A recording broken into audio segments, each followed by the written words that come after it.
Debris recovery operations went into high gear in the United States after a suspected Chinese spy balloon was shot down Saturday.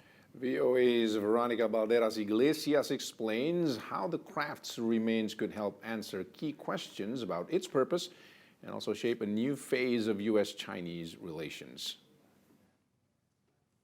From afar, it looked like a straightforward operation.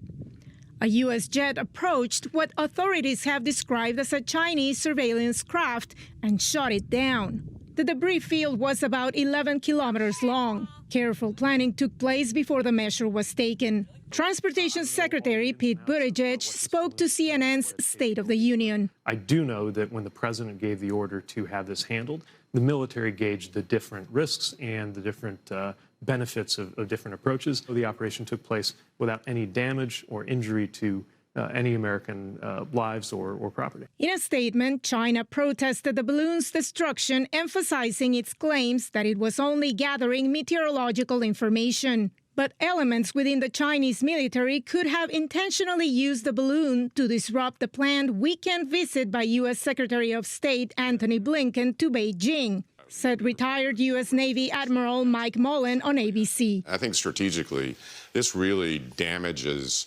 a relationship between us and China. One of the questions is whether the right hand knew what the left hand was doing inside China. Now, pressure is mounting on the Biden administration to recover the debris and answer questions about the balloon's capabilities and purpose. On NBC's Meet the Press, Republican Representative Mike Turner echoed critics' sentiments that the Biden administration should have downed the balloon sooner. China is a self-declared adversary. They are clearly expanding their military capabilities. They're tripling their nuclear weapons capabilities. They're fielding hypersonic weapons. Right. They're expanding in space. On ABC's This Week, Republican Senator Marco Rubio expressed concern about data collection, despite the Pentagon's reassurances that it had countermeasures in place. It went over ICBM fields, some of the most sensitive military sites we have, and then exited the southeast of the United seaboard of the United States and into the ocean.